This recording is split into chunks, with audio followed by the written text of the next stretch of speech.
Ini memang luar biasa sekali kawan-kawan. Sangat luar biasa di mana pemimpin Iran saat ini sebenarnya menginginkan Iran itu tidak berperang lagi. Tapi yang lucunya, yang anehnya, yang luar biasanya rakyatnya menginginkan perang berlanjut sampai titik darah penghabisan. Sampai kiamat tinggal 2 hari. Oh, tidak akan dihentikan kata rakyatnya. Coba aja lihat di situ. Kill Donald BB, kill Netanyahu, kill. Itu aja teriakan dari rakyat Iran itu. Menginginkan perang. Kok bisa ya sebuah negara seperti itu tuh?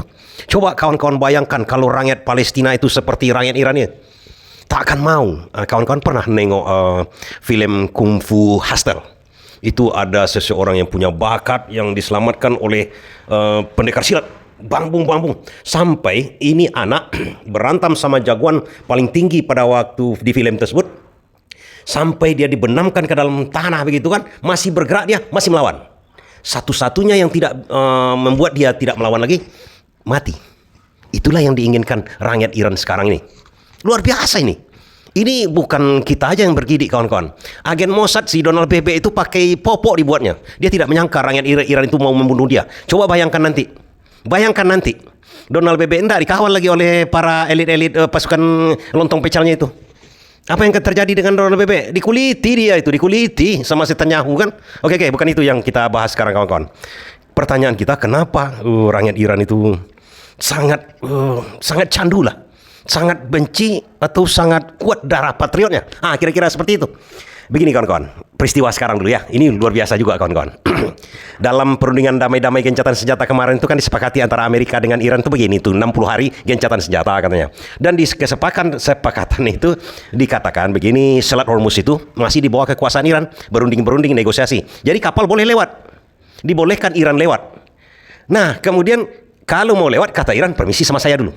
Ya tentu saja ada biaya sedikit lah. Namanya kita yang menguasai hal itu. Tentu saja wajar kan. Datang si kucing kurap si Donald BB ini.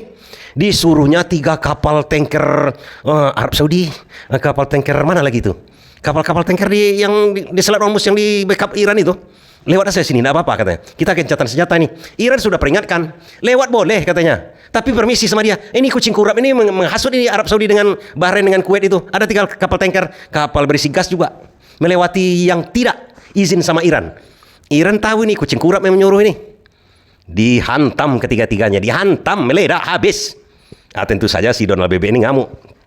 Diseranglah 80 titik dalam keadaan pemakaman sekarang nih.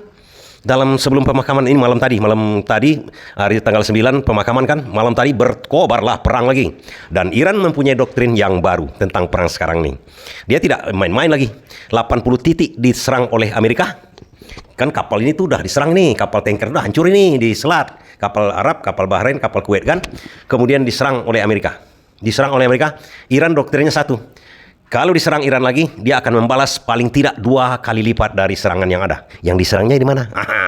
Ini pangkalan Amerika di Kuwait hancur total. Kemarin kan belum dihancurkan total oleh Iran. Hanya spesifik sedikit-sedikit lah dulu. Dijentik-jentik sedikit aja kan. Sekarang sudah dihancurkan total.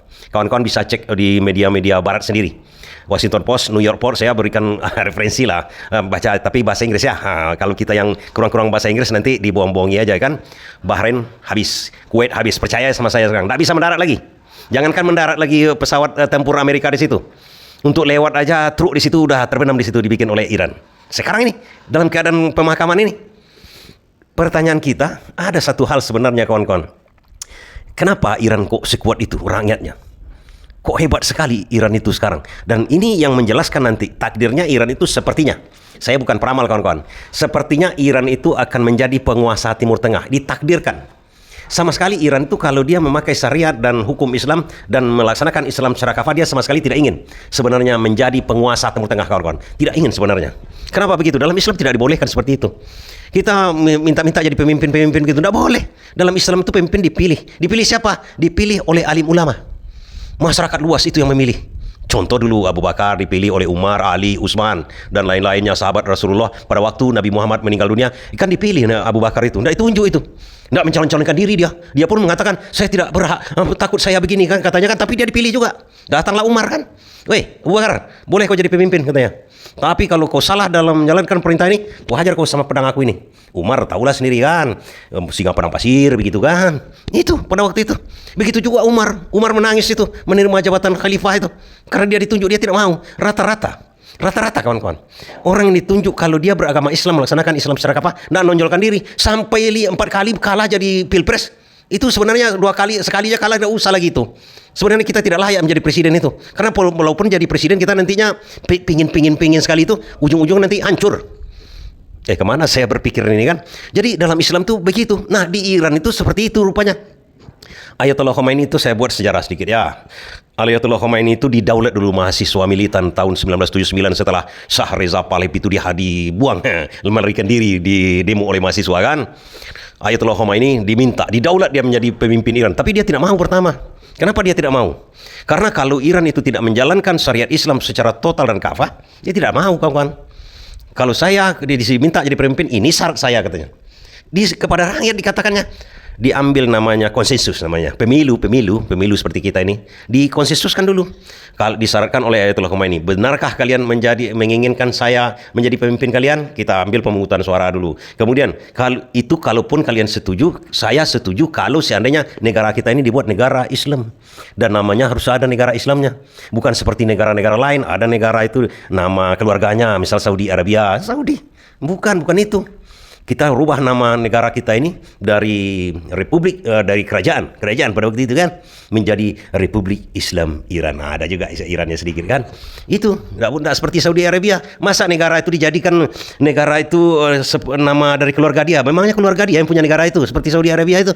Juga di Indonesia bisa lama-lama jadi dinasti siapa itu si yang tersangkut masalah jasa palsu, karena dinasti dibikinnya, anaknya dijadikan begitu. Ketua partai juga begitu kawan-kawan, banyak itu ketua partai. Pimpinan DPR itu siapa? Anaknya Megawati itu, dinasti semua rata-rata. Nanti Prabowo ini kemana lagi mau dijatuhkannya? Nggak tahu saya pokoknya. Nah terus pertanyaan berikutnya apa pertanyaan kita tadi? Kenapa Iran itu kuat? Kan kayak gitu, dipilih pemimpin itu, pemimpinnya sebenarnya tidak mau dia kalau menjalankan syariat Islam kan itu karena kuatnya sampai sekarang itu dijalankan. Tapi sebenarnya kawan-kawan, pertama tadi kan itu karena pemimpinnya saya bilang tadi kan, dan kedua karena dia menjalankan Islam itu secara kafah di negara-negara pun negara Islam itu membuat dia kuat. Tapi menjalankan itu saja, memakai hukum Islam itu secara kafah begitu saja, itu apakah bisa membuat kuat sentimen membunuh si Ibu Donald BB itu? Saya rasa tidak kawan-kawan. Indonesia aja katanya Pancasila itu sesuai sekali dengan agama Islam. Kemudian hukumnya lontong pecala itu. Penjabat-penjabatnya Islam KTP. Tapi Islam keuangan juga ekonomi. Ekonomi katanya yang menjalankan, yang membuat peraturannya adalah Islam. Tapi riba dijalankan. Suap menyuap dijalankan. APBN-nya aja berutang pakai riba pula itu. Kacau ini negara ini. Umat muslimnya 90-80%, tapi menjalankan riba yang diperangi oleh Tuhan. Nah, siap-siap kita. Tidak takut kita dengan Tuhan. Tuhan sudah mengatakan, yang melaksanakan riba akan saya perangi, kata Allah Subhanahu wa taala kan. Kita berarti negara kita tidak takut. Kalau saya takut. Pembuat keputusan itu, pembuat undang-undang itu, tak takut dia dibuatnya APBN ini berutang terus. Berarti dia tidak takut. Berutang pakai riba, kecuali berutang tidak pakai riba. Kacau kita kan. Nah, pertanyaannya, apakah dengan hanya seperti kita ini saja, seolah-olah Islam kan, pura-pura Islam, bisa sekuat Iran itu? Tidak, sama sekali tidak. Ada sejarah yang mencontohkannya. Sejarahnya sejarah apa? Nah, di zaman dulu di tahun 10 Muharram lah, tanggalnya 10 Muharram yang diperingati hari Asyura itu kan kawan kan, itu titik balik sebenarnya. Titik balik dari kehebatan dari Iran itu sebenarnya ditradisikan dia. Dihayati, diamalkannya, diresapinya. Apa itu? Peristiwa Karbala. Nah, cerita peristiwa Karbala ini erat kaitan dengan Nabi Muhammad. Pertama-tama khalifah itu sama dengan Iran ini. Jadi Iran kan kalangan ulama itu pemerintahnya. Supreme leadernya harus ulama. Memang Islam memperlihatkan seperti itu. Islam mengatakan pemimpin itu adalah ulama. Siapa pemimpin yang harus dicontoh di Islam? Nabi Muhammad, ulama, pemimpin politik, semuanya dia itu. Pemimpin perang, ulama harus. Mana lagi? Belum lagi kawan-kawan menanyakan mana lagi. Itu Umar, ulama itu. Abu Bakar, ulama itu. Utsman, ulama itu. Ali, ulama itu. Sampai situ masih kan? Utsman, Ali, 4 itu. Itu contoh yang harus dicontoh oleh kalau kita membuat negara. Tapi kita tidak kan, orang tak jelas dijadikan juga presiden kan, akhirnya berujung masalah isu tuduhan ijazah palsu kan, penipuan namanya itu, seperti itu kan. Itu harus dicontoh. Iran mencontoh itu. Iran mencontoh itu. Kuat dulu kan sementara. Tapi kalau tidak ditradisikan, apa yang tidak ditradisikan? Nah, kuatnya Iran itu adalah dari peristiwa Karbala. Ada kemudian setelah Abu Bakar dilantik, kemudian digantikan Umar dibunuh, kemudian digantikan Utsman dibunuh, digantikan Ali. Di sini dulu kuncinya kawan-kawan. Perhatikan sejarahnya ya. Kemudian Hasan mengambil Ali sementara. Ali tidak menurunkan ke Hasan. Karena Ali terbunuh, anaknya Hasan kan. Hasan ini mengatakan begini, saya sementara saja ya. Menjelang kita pilih lagi khalifah seperti sebelum-sebelumnya. Seperti ayah saya, seperti Utsman, seperti Abu Bakar. Nanti menjelang dipilih itu, akhirnya ini keturunan dari familinya Utsman. Seperti KKN kita juga, ada juga MK-MK-nya di situ, paman Utsman di situ. Utsman ini ada anaknya, familinya Muawiyah. Muawiyah ini sangat berambisi menjadi pemimpin Islam pada waktu itu. Sangat berambisi. Familinya si Utsman, Khalifah Utsman ini bagus. Familinya ini sangat ngoyo. Sampai 4 kali mencalonkan diri mungkin menjadi khalifah. Mungkin kan. Tak terpilih-pilih, baru yang kelima kali jadi terpilih. Nah, sombong dia. Harus saya katanya. Hasan akhirnya karena dia legowo kan. Oke lah, sementara kita berikan kepada Yazid bin Muawiyah. Anaknya si Muawiyah ini. Yazid Muawiyah ini. Nah, di zaman itu kawan-kawan, di zaman kekhalifahan tersebut ada bayat namanya. Bayatnya apa? Bayat adalah pengakuan, tunduk dan akui bahwasanya ini khalifah yang ditunjuk. Tapi Hasan mengatakan bahwa ini sementara juga. Ya oke lah, kau nanti dipilih dulu katanya kan.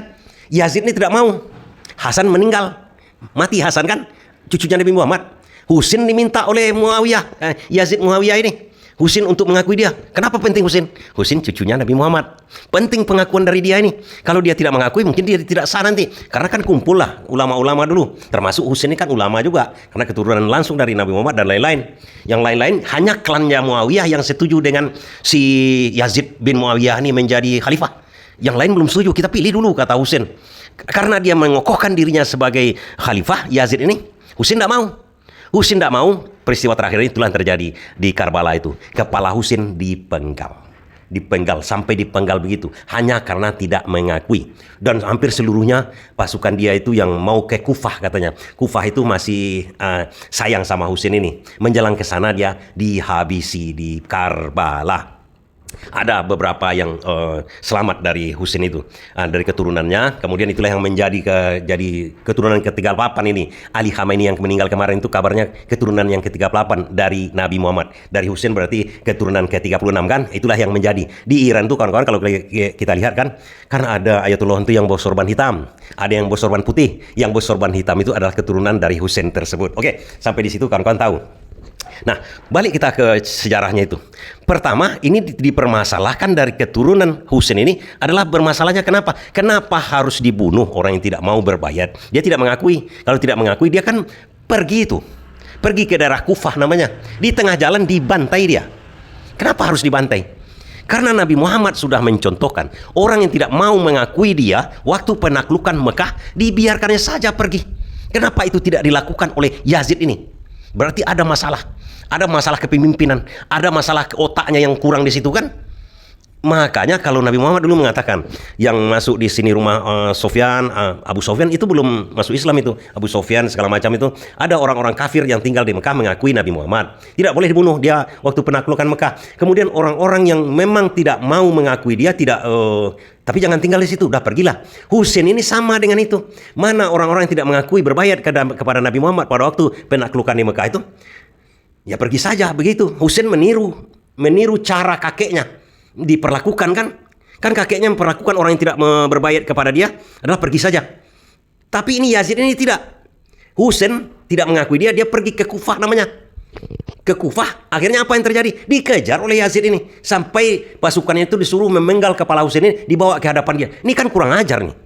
Kurang ajar ini kan.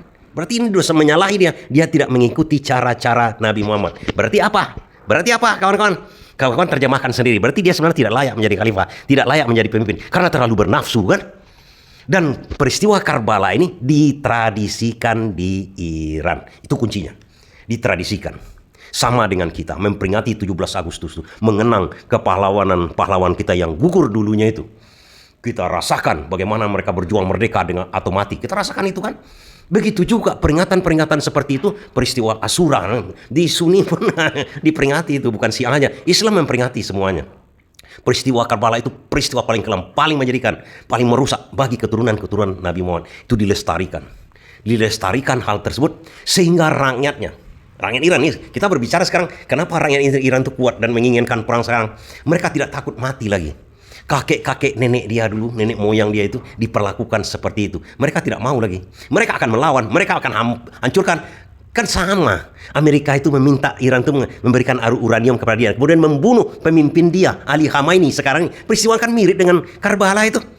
Dibunuh pemimpinnya. Coba bayangkan dibunuh. Sekeluarga dia, rakyatnya dibantai, anak-anak juga dibantai. Kan luar biasa ini. Cara Amerika, karena tidak mau tunduk kepada Amerika, tidak mau tunduk Husain dulu kepada Yazid. Kan sama dengan kejadian seperti itu, kawan-kawan. Akhirnya ini karena ada seseorang itu atau sebuah negara yang membudayakan ke semacam doktrin lah kepada mereka itu, diturunkan cerita itu dari mulut ke mulut, kemudian dipercayai seperti itu. Dari segi psikologi, apa yang terjadi dengan rakyat negara tersebut, negara yang terbesar penduduknya di Timur Tengah, apa yang terjadi dengan rakyatnya? Pekat darahnya, kawan-kawan, apalagi dijiwai oleh Islam. Luar biasa. Itu diturunkan. Nggak seperti kita. Seperti kita lagi ya. Kita tidak mentradisikan hal itu. Kita tidak mentradisikan sistem keagamaan kita. Kita tidak menjalankan keagamaan kita. Kita tidak mengatakan kita harus menjalankan agama itu seluruhnya di kehidupan kita. Kan banyak pemikiran begini. Kalau kita menjalankan agama Islam di Indonesia ini, tidak akan hidup kita, tidak akan makan kita. Karena kerja kita nipu-nipu aja kan. Itu karena kita tidak dibiasakan. Sehingga merasa bahwa Islam itu ya udah di masjid saja. Di Iran itu dibiasakan mulai dari bangun tidur sampai tidur lagi sampai bangun besok sampai seterusnya, seseorang itu diatur oleh Al-Quran dan hadis. Dan seluruh pemerintahan itu mulai dari presiden sampai kelurahan itu diatur oleh Al-Quran dan hadis. Apalagi yang ditakutkan mereka? Dibom sekarang, besok mati, sekarang juga mati. Lebih baik mati sekarang masuk surga daripada nanti masuk neraka, kan? Karena itu ditradisikan, diingatkan. Ada peristiwa ini. Ada yang membuat kita ini bersatu. Ada rasa sosial, rasa saling apa namanya tuh? Saya lupa juga kan. Senasib sepenanggungan. Ini yang terlaksana di Iran itu sekarang. Dan mereka juga dan pemimpinnya mencontohkan hal-hal tersebut kepada rakyatnya. Dia ingin seperti begini, seperti Ayatollah Khomeini itu, kawan-kawan, sama Ayatollah Khamenei dan anak-anak mucabah sekarang nih. Mereka bukan so-so. Tak ada itu, tidak pakai mobil Alphard dia, tidak pakai mobil-mobil ini kan, atau pesta-pesta begitu, tidak ada dia. Kerjaan pemimpinnya itu ke musola, kemudian balik, kemudian urus pemerintahan sedikit, keluarkan fatwa, udah selesai. Tidak ada minuman keras begitu kan, coba-coba minuman keras.